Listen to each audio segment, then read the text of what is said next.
السلام علیکم ورحمۃ اللہ وبرکاتہ۔ یہ محترم بھائی نے یہ لکھا جی، ابو بکر جب فوت ہوئے دفن کرنے سے پہلے رسول اللہ سے اجازت مانگی، یہ بات صحیح ہے یا نہیں؟ محترم بھائی، پہلی بات تو یہ یاد رکھیں کہ حدیث کی تحقیق کروانے کا اگر شوق اور ذوق ہے تو جناب نبی کریم صلی اللہ علیہ وسلم کا نام جب لکھا جائے، رسول اللہ لکھیں یا محمد لکھیں یا جو بھی، تو بڑے باادب طریقے سے صحابی رسول کا نام بھی اسی طرح ابو بکر صدیق رضی اللہ تعالی عنہ، نام تو صحیح لکھیں نا پورا، پھر اسی طرح رسول اللہ صلی اللہ علیہ وآلہ وسلم۔ یہ کیا بات ہوئی؟ ابو بکر جب فوت ہوئے، کم از کم ہم مسلمان ہیں، جناب نبی کریم صلی اللہ علیہ وسلم کے جو صحابہ ہیں ان کا احترام محبت ان کے ساتھ جو ہے وہ بھی ہمارے دلوں کے اندر بھرپور ہونی چاہیے۔ اچھا جی، اب محترم بھائی، اس طرح کی ایک روایت آتی ہے علامہ سیوطی رحمۃ اللہ علیہ کی کتاب جو ہے نا الخصائص الکبریٰ کے اندر، لیکن وہ روایت باطل ہے، ثابت نہیں ہے جی۔ دیکھیں نا کہ وہ بیان کرتے ہیں کہ ابو بکر رضی اللہ تعالی عنہ جب لے کے گئے تو اجازت طلب کی،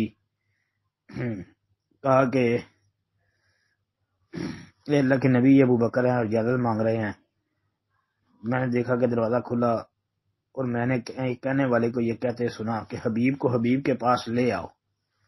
حبیب کو حبیب کے پاس لے آؤ۔ یہ لفظ ہے نا، ادخل الحبیبہ الی حبیبہ ہی، تو لیکن یہ روایت صحیح نہیں ہے۔ علامہ سیوطی رحمۃ اللہ علیہ نے اس کو الخصائص الکبریٰ کے اندر لکھا ہے، اور ساتھ حافظ ابن عساکر رحمۃ اللہ علیہ کا یہ قول بھی درج ہے کہ انہوں نے کہا کہ حدیث منکر ہے جی، انہوں نے اس کو منکر قرار دیا ہے،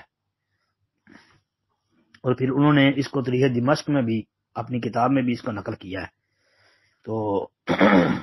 یہ منکر روایت ہے۔ اس میں نا اصل میں ایک راوی ہے موسیٰ بن محمد بن عطا المقدسی، کذاب راوی ہے جی یہ، اور ابو طاہر